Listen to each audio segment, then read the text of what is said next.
Thank you very much for coming. My name is Patty Fisher. I'm a sergeant here with the Newbury Police Department, and this is Detective Sergeant Aaron Wykowski.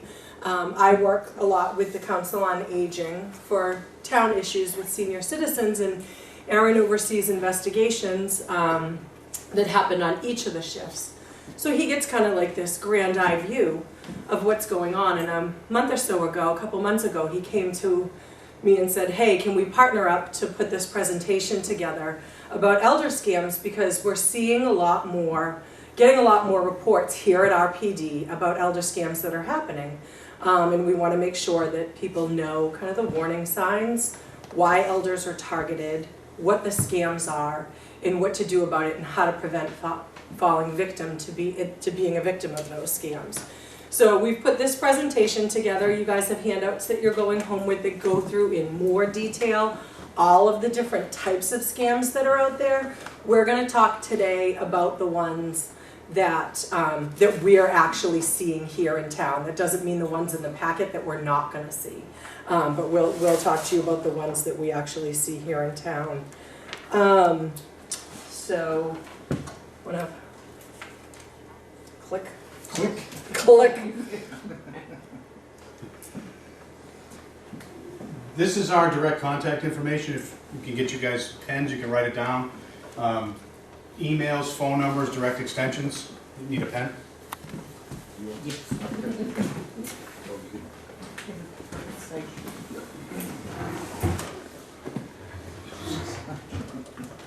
You got any open missing persons? I'll leave that up there. Just let us know when you're ready.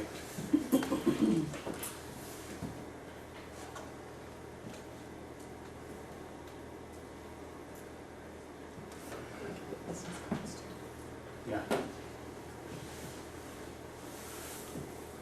I believe it's on the handouts, on the second page of the handouts. I think it's in the handouts too, in case. Yeah, it's all right. Okay, perfect. So I'll preface this by saying, just in addition to what Sergeant Fisher said, this is not an all-encompassing list of scams that are out there. Quite frankly, we'd be here for 3 hours, 4 hours, going over the endless combination of scams that some of these folks pull. So this just highlights about 4 or 5 of the major ones that we actually see live victims on, we've had victims, and the ones that we're seeing reported quite a bit. So essentially what they want is they really want money, easy money, and they want your personal information to use to get money later on down the road. They seek the vulnerable populations, people that are susceptible to these types of things, or the elderly. So typically they're just people who trust more. I added in a few of these guys, so you'll see them. Again, they want to have financial gain. They want your banking information, your bank account numbers, your routing numbers, access to your credit card numbers, your personal information, name, date of birth, social security number, anything that they can use. Or, as we'll speak a little bit in detail, is they want access to your computers. So this is kind of the most popular one that we're seeing right now. It's the Internal Revenue scam, and if you haven't got the phone call yet, you probably will. I get it once or twice a month at my house, and I'm sure Patty's probably got it. So the phone call will come in and they'll say, we're trying to reach you, the IRS has an urgent message, they're filing a lawsuit, or there's going to be a warrant for your arrest. The phone number will be from someone that you don't recognize. It'll be an out-of-state number. And those numbers can very, very infrequently be traced because they all come back to companies that are outside of the United States. We've heard both that there's an automated message and a live caller. And the caller most likely will have a foreign accent. If you call back, I'll get the live person. And we'll talk about calling back, which you should never do. The message or call will warn you that the Internal Revenue Service has filed a lawsuit against you. And again, that's a scary term, either a lawsuit or an arrest warrant. Again, that's the arrest warrant. What they'll want you to do in most instances that we're seeing are, they'll want your bank information, but they'll also call you about going to buy them gift cards. iTunes, Best Buy, or Apple gift cards. And you have to do it, they'll say you have to do it to avoid arrest. Has anybody got the call? You have, okay, yep. Yeah, Yes. oh yeah. If anyone ever calls you stating that you're going to be arrested, that there is a warrant out for your arrest, or that you're wanted for any sort of investigation, you should contact us right away and find out. We will let you know if there's anything pending that could get any sort of criminal charges against you. We can look to see if it's in this state or in other states to find out as well. So a lot of times with these scams, what they're looking to do is get an emotional response from seniors and force you to act quickly in order to alleviate whatever stress they're putting on you. That's really where they rope you in. They buy you into that emotional piece, and you'll see that when you look at each different type of scam. That's what they're doing. They're buying into the emotions and forcing you to act quickly to give them either personal information, computer information, or financial information. So just if you're able to recognize that when you hear these phone calls, I'm being forced to act quickly on something that's emotional, chances are it's going to be a scam. And this works. They're threatening to arrest you. So I know of 4 people in town who have fallen for this, and typically the losses are in excess of $5,000 because they usually will try to get you to get 1 gift card, and usually in $1,000 increments. And then once you read them the redemption card numbers, there's nothing the police can do. So you're out. And I actually thought she was going to be here to have a quick word. Somebody who actually was, she still might come. So the IRS will never call you and threaten you with arrest. They'll never leave a message. They'll never ask for any personal information over the phone. Typically the IRS will call you, not call you, will send you a letter. And again, if, like Patty said, if there's a question, just call us and we'll tell you if you're the subject of an investigation, but 100% of the time you're not going to be. This is what the phone call will sound like. Let's see if it'll... To reach you. This call is officially a final notice from IRS.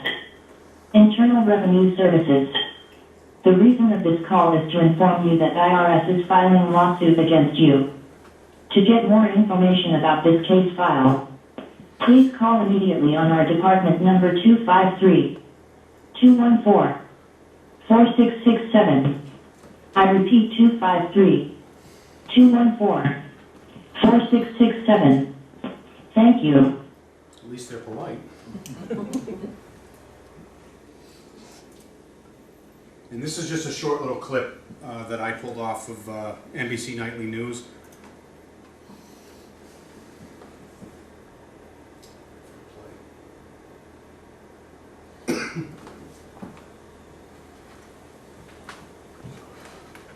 There is an urgent warning from the IRS and the FBI about a scam that thousands have fallen for. Phone calls demanding money for taxes you don't owe. It's so widespread, the IRS placed it on a list of so-called dirty dozen tax frauds for this year. NBC's Olivia Stearns met with one woman who can't escape these threatening phone calls. This call is an official final notice call from the Internal Revenue Services. We have filed a lawsuit. So he's saying final notice, and we have filed a lawsuit. Yes, it's scary.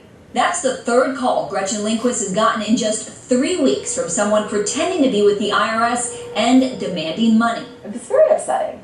And then this morning, again, one more time, from a different phone number. I'm starting to feel threatened by the repeat calls. Luckily, Gretchen, an IT analyst in Houston, is savvy enough to know these calls are bogus. 900,000 people have reported getting one of these calls, and the IRS estimates 5,000 have paid up. The concern is that we're just scratching the surface, that this is just the tip of the iceberg. And even anecdotally, knowing the people in this office have gotten calls like this, my father has gotten calls like this. U.S. Attorney Preet Bharara works to track down the people on the other end of the line. Last year, he sent the ringleader of a massive IRS call center fraud to jail for 14 years. How hard is it to catch these guys? It's sometimes very difficult because you have people who are not necessarily in the United States. You have shell companies that are being used. The IRS wants you to know it will never contact you for the first time by phone, demand credit card information, or threaten arrest.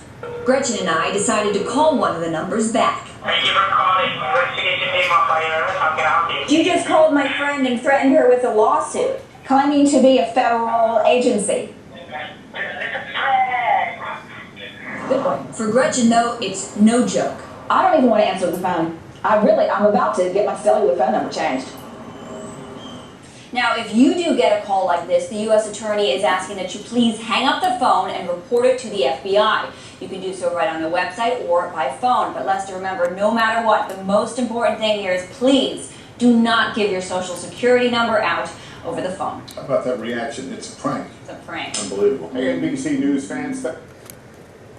And you have that contact information in the packets that you're going home with today as well.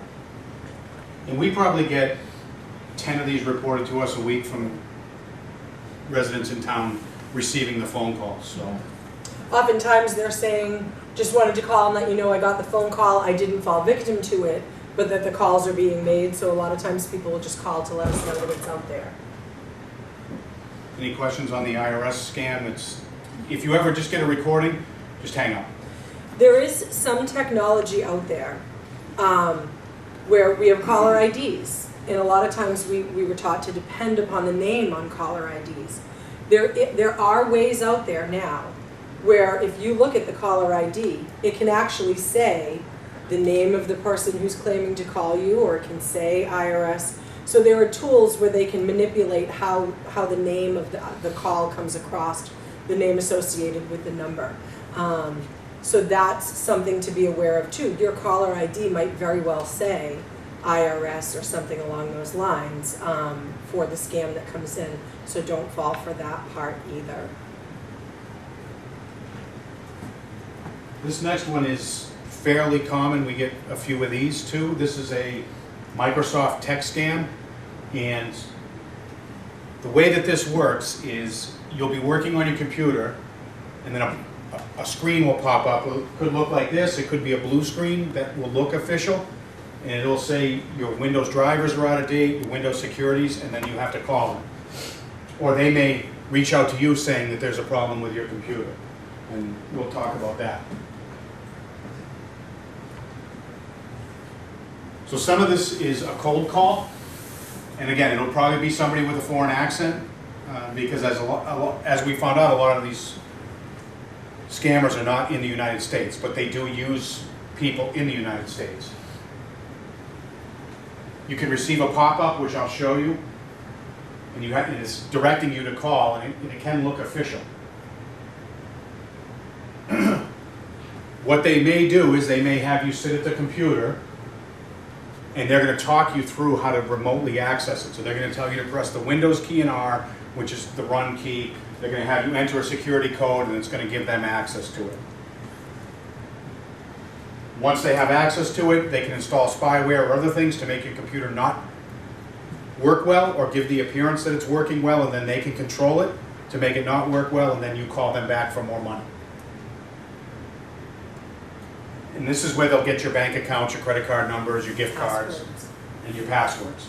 But the key with this one is once they have access to it, I'd go get a new computer. This is what the screen can look like.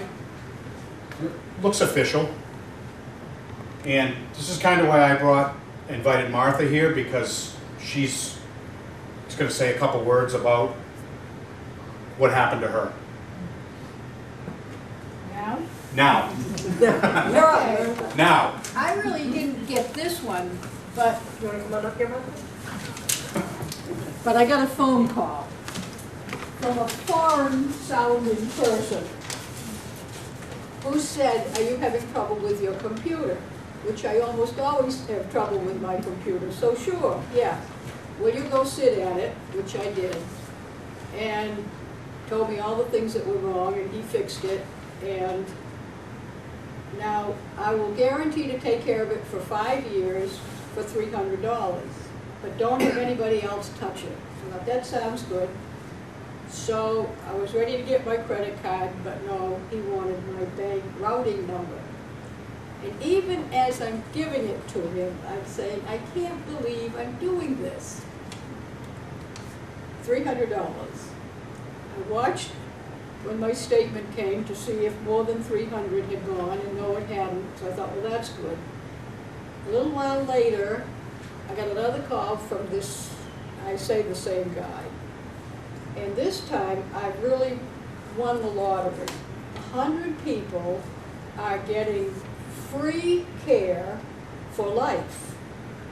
And I'll give you back your $300. Now, anyone with a brain knows nobody's going to take care of my computer for life, for nothing. So, at that point, I knew I had been had. And he wanted my credit card this time. And so I walked away from the computer. He destroyed that computer so that my neighbor couldn't get into it. I took it over to Pat Doyle in Seabrook. He couldn't get into it. I had to have a whole new hard drive. But the story gets better. You're going to finish it? Yeah, I'll finish it. Okay. I'll say what I can say. Okay. Which is, I can't say too much is because it's still open, but we are working to, we located the person who we believe was responsible, and they are in this country, and we're working to Rectify that. resolve that problem for Martha. So it's still ongoing, that's why I can't say too much, but it's going to be taken care of. And I think a lot of this, especially with the computer things, is the scammers depend on knowing that you're not really going to be the tech savvy. That you are going to be somebody who on a good day is having some computer troubles or feel like you're having computer troubles. So they're capitalizing on that part about your generation, and that's one of the reasons why seniors for these particular scams are someone that they target. Yeah?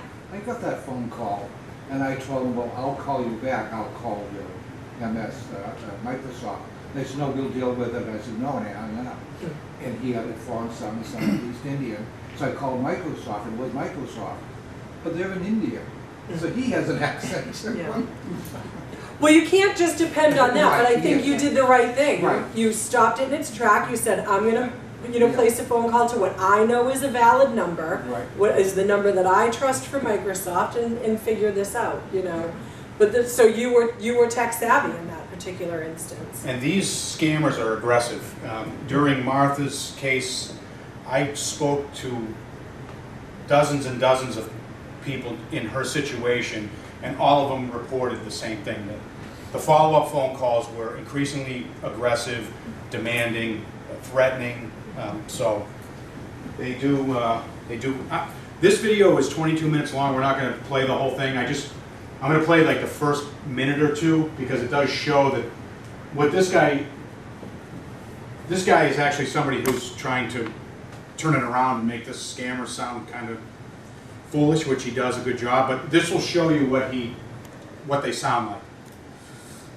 Calling tech support, how may I help you? Yeah, hi sir, I've got a pop-up on my desktop. I can see this error code. So, error code, alright. So, tell me the error code message there. The error code is 268D3. 268D3, and this is the error code which you get on your Windows computer, or it's a Windows 10 or Windows 7? It's Windows 7. Windows 7, okay. So I will give you some steps through which I'm going to check out what exactly is the problem there, okay? Okay. Have a look on your keyboard. My keyboard, okay, I'm looking at my keyboard. On the left hand corner you will see one Microsoft Windows key. Yeah, I see one Microsoft key, I see that, yeah. Is that the 4 flags key? 4 flag key, yes. Oh, okay. Now press down the Microsoft key with the letter R. R as in Robert at the same time. Okay, right, and the box has come up on the bottom left of my screen.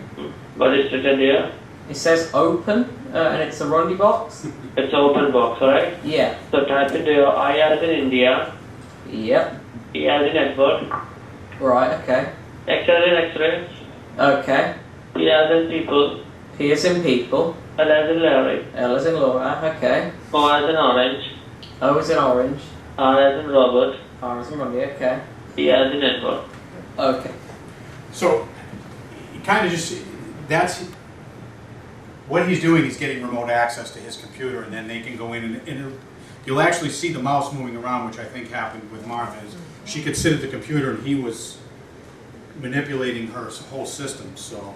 And I know when I've spoken to senior citizen family members that I have about this particular this scam, it's hard for a lot of people to understand that from a different location, someone can actually do things to your computer that's at your house. So a lot of people have a hard time understanding that remote access, that somebody else can get into your computer with the right keystrokes and manipulate things and learn your passwords and see what you're searching and where you keep information. So that's something to keep in mind too. Just because your computer is in your house doesn't mean you're the only one who can have access to the content on that computer. This next one is something that we see 4 or 5 times a year. You'll get a phone call, it'll be a male or a female, and they'll know information. They'll claim to be your grandkid, but they'll know personal information. They'll know the names. And this has happened here. I have a relative who fell victim to this scam as well. And they knew everything about one of her great nephews when they actually spoke to her, but a lot of it was because of social media on his part. They found his social media page, learned about her, and that's how they tricked her. So you'll get a phone call from somebody you think will make you believe that they're a relative. The caller may sound like somebody you know. It may trick you to believe that they're your grandson or granddaughter. They'll tell you that they've either been arrested or involved in an accident and they're injured or need money. Typically it's bail money or it's money for an injury. They'll put somebody on the phone. We had one about 8 years ago where the person got on the phone and was talking to a child in the house, and they said it was the police. So they'll say they're a lawyer or police to kind of get you to buy that. And they'll know names, information, and they get that, like Patty said, all from social media.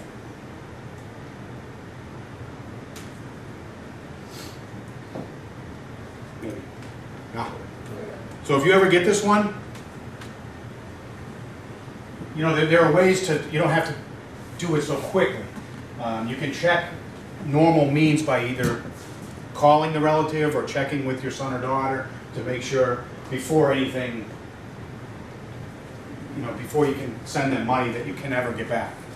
They try to say on this particular scam, this is the only phone call I'm allowed. And if you don't agree to get the money right now, I'm not going to be able to call you back to get it.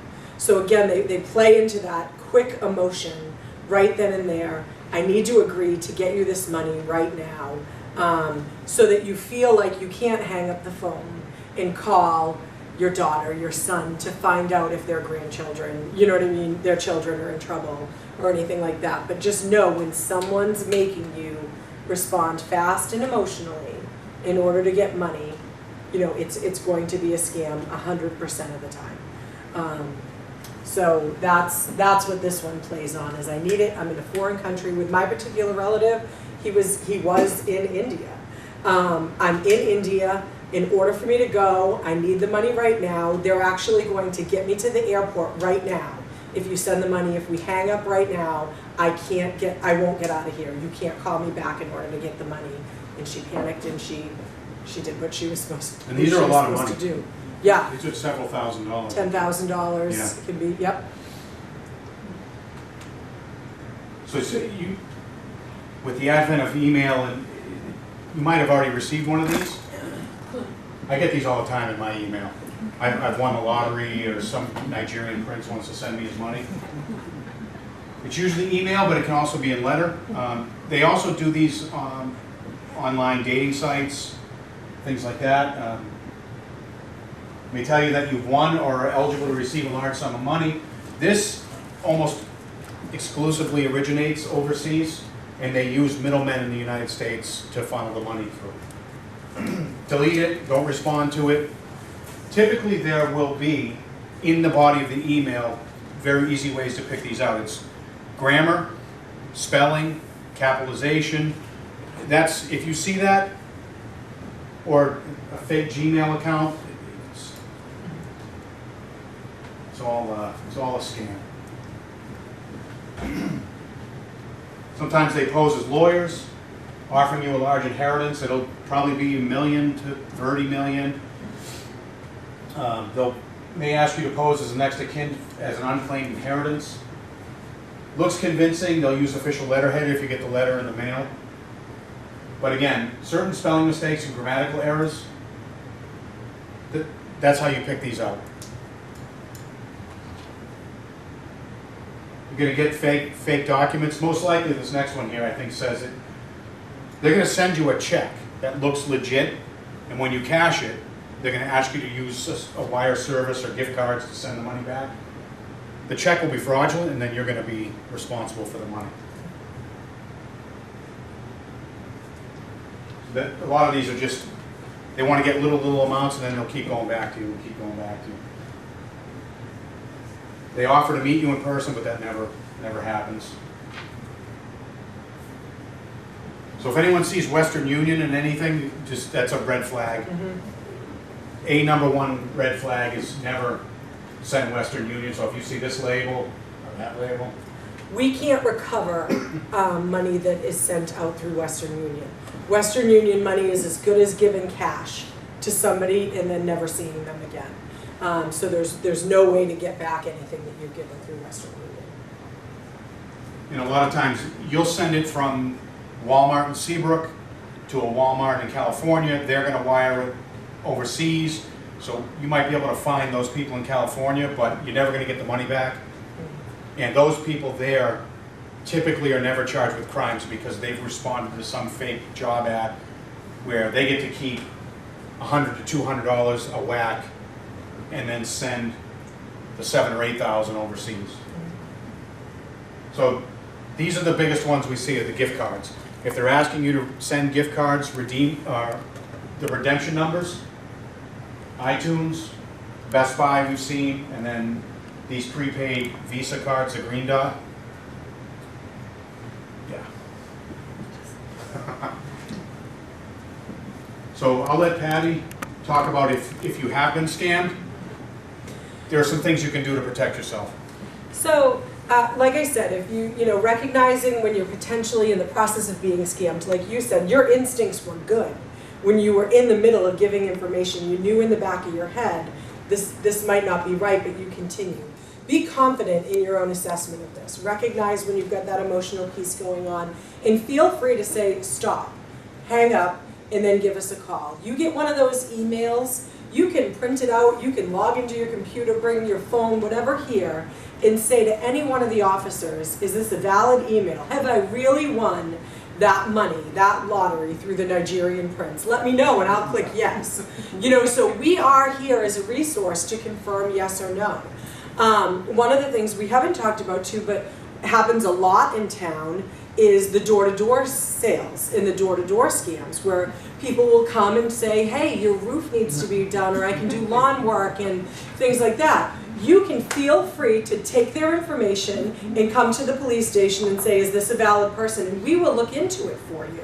We'll let you know, but do not immediately jump into those things. So like you said, you know, recognizing, being confident in yourself, stopping, gathering as much information as you can, whether it's writing down that caller ID number saying, what was your name again? What's your supervisor's name? What's a number I can contact you back at? Get all that information and then we'll let you know. If you have fallen victim, first of all, do not be embarrassed. That's one of the things that we see most from seniors. They're horrified. They're really embarrassed. They don't want to talk about it. But the problem is, once you fall down that rabbit hole and they get you, they're going to keep calling back. They're going to keep trying different ways. We need to not only try to get back what you've recovered and protect you in the future, but we need to stop them from continuing to try to victimize you and share your contact information with other people who can do it. So there's nothing to be embarrassed about. It happens. Come in, report it to us. Let us know and we will work with you, and it might take some time, but we will work with you to make sure that your computer equipment is safe, that your personal information is safe. We'll help walk you through doing credit checks. We'll help you communicate with the banks that you have to make sure they freeze the appropriate accounts that need to be frozen, and that they do an internal kind of audit to see if there's any suspicious activity that's gone on. Because a lot of times the scammers, what they'll do is they'll do an initial take of a little bit of money to see if it falls on your radar or the bank's radar. And then a month or so after you've received that email or received that phone call is when they'll actually start withdrawing a little bit more money in larger amounts. So we can work with the banks to kind of review your accounts to see if there has been anything suspicious that's gone under the radars. But no one is ever going to ask for your personal information over the phone. No, you should never give out your date of birth, your social security information, your credit card information, your bank routing numbers, your bank account numbers, anything over the phone. There is no legitimate business who is going to solicit you to do that. The only time you're giving your credit card information is if you're choosing to purchase something through as a valid vendor. No one will contact you and ask for that information. Anyone who would be needing that information, the IRS scam, things like that, they already have the information that they need. So do not give that information out to anyone. That's it. Yeah. In your handouts, there's a lot of information. Like I said, most of this information is just different examples of scams that I want people to be aware of. They can peruse through them so that you have them in the back of your head. You know what I mean? In case you ever get the phone calls or the emails. And we've got some quick tips for avoiding the fraud, which I said, don't give out your personal information or be intimidated. Monitor your accounts. I think a big one is use a shredder to shred your bills. Those of you who are still getting paper bills sent to you.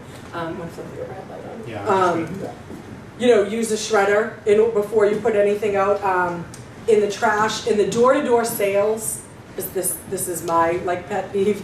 You can post no trespassing, no soliciting signs at your house, and they cannot come to your house. Don't ever let anyone, door-to-door sales, come into your home. They will say, I don't have my cell phone, I need to call someone, there's been an emergency, I need to use your restroom. They're looking to just get inside your house, to look around, see what you have, look at the layout of your house, and see how easy it would be for them to get back in. They might look for your purse. A lot of people keep their checkbooks out. They might take a check and it won't be the top check, it'll be the bottom check, so you don't notice anything wrong sequentially with numbers. In this day and age, very few legitimate businesses still solicit door to door. If you are interested in something that a door-to-door salesperson has to say to you, say, have you gone to the police yet to check in with them and give them your credentials? Because I'm going to call them right now and find out if you have permission, if you've registered to be soliciting in the community. And most of them won't stick around once you say that you're going to call the police. A lot of legitimate solicitors do register with the police. They come with their information. We have all their information on file. But traditionally, the older you get, the less you want door-to-door sales. And again, they come to senior citizens' houses because they know most of the time you're looking for the company, you're looking to talk with somebody, it's engaging with another human being, and they're preying on that emotional piece for you to do. We've had a lot of examples in town where it's really easy to make a shirt that looks like I'm a legitimate business. I can create on my own computer business cards. So you might have somebody coming to your house saying, I'm a professional, certified cleaning woman. Here, I'm wearing my uniform. Here's my business card. I'd love to give you a discount on cleaning. And you think you're actually hiring somebody to do that trade because they look legitimate. But anyone can get those shirts made. Anyone can get those business cards made. You can even go on the internet and get the magnets to put on the side of your personal vehicles to make it look like you're a legitimate business. So it's not just about how someone looks when they come to your house. Anyone does that. If you're interested, you call the police, you ask, we will look into it for you. Also in these handouts are going to be contact numbers that you can call if you believe you've been victim of any sort of scam. Resources for the post office and things like that, because we deal with this on all levels of government. we deal with processing scams. Anyone have any questions? Yeah. About giving out routing numbers and account numbers on your checking account, but they have that anybody that gets a check from you, that information is right on the bottom. Yes. They need that to route it into, so they say don't write that down on you when you get a bill, and don't put it, anyway, anybody that has your check that you wrote to them, they already have that information. They do. But those are someones you're giving a check to, so you're doing a legitimate business transaction. We're talking about people who place phone calls to you and are soliciting that information from you. Yeah. We are concerned, we need work done around the house. And we have found, people come and they see we're of a certain age and we're more vulnerable. People tend to do shoddy work at overinflated prices. Correct. And we're at the point where we're not having things done You don't trust them. because we don't trust people. And we don't know how to get through this barrier. Are you using certified, insured business representatives? Are you using, I'd be interested to speak afterwards to find out who you're using for the work done. Because again, the higher reputable people are not going to inflate the prices because it's senior citizens. They're going to have kind of standard rates for it. So I'd be interested to find out who's been doing work for you. But you do bring up a good point of, anytime anyone, regardless of age, has work done in their house, you should have the first and last names of everybody who's doing work in your home. We do. Yeah. If they're doing remodeling services or certain, they're required by statute to provide you an estimate, a contract. The contract has to list all the work, it has to list when it's going to be done. You shouldn't be giving them money up front, the entire amount. Yeah. Typically, it's usually pay half to get the project started, then at the end, when you're satisfied with it, you pay. And a lot of times building inspectors too will, if you pull a permit, the building inspector will validate that they have a license that's valid and still in effect. They will ask for a certificate of insurance to make sure that they are insured and kind of validate some of the pricing that they're giving you and challenge that. Excuse me, but I was told that you don't want to yourself pull the... Correct. Because then you're responsible, you want the contractor to do it. That's Not only are you responsible, Do but you they won't actually be. do it? Because there's no way, I'm watching things from Lowe's and Seabrook, and they say you have to go to the building inspector, you don't get, I don't think they ever do. I don't think they ever pay the fee. You should get a card, you should get a building permit card that has to be on site. We've never seen it. I've never seen it. So that's why I'd be interested to speak to you about who's doing your work, because they are supposed to present, when you get your permits, you are supposed to see in your permit, and your permit is supposed to be there when the work is being No, I've done. never seen the permit. And these are people that are from Lowe's and... In addition to the permit, if you pull the permit yourself on a project, there's something called the guarantee fund through the state, through the Consumer Affairs Office. If you don't use a licensed contractor and you pull the permit yourself, you're not guaranteed relief from that guarantee fund, which can be up to, I think, $8,500 or $8,500 to $10,000. So if you're not satisfied with the work or they did shoddy work, you go there, you file a complaint with the state pays you relief, and then they go after the contractor. So. Yeah. But one thing about becoming Lowe's, I don't think we've ever had work done where we're happy with it. We had to go back to them and say, they did this and that, this lousy job, and they always took care of it. They said, we'll take care of it, they send somebody else out. And you say, I shouldn't have to go through this process, it should have been done for... Yeah, you have to be sensitive too. A lot of those big companies like that, they may be licensed to work in the state they're in New Hampshire, but they may not be licensed to work in Massachusetts. Yes. Yeah, they have to have a certain But license. I've never seen the permit, and I see, well, they're supposed to pay the town the fee, but I've never seen the permit. I'm going, isn't the town being robbed? These you people out. But again, you can give us a call, some things like that, you can give us a call and we'll, and we'll come out and we'll help you figure it out. But again, if we'll talk, you know what I mean? If you've got people who are contracting, you give us a call, let us know, you know, and we'll look into that to validate it, because like he said, you should be getting a quote and estimates, you know what I mean? It needs to be in writing, there's a certain way for it to pay, so, If they're not doing that, I wouldn't use them. yeah, wouldn't use them, yeah.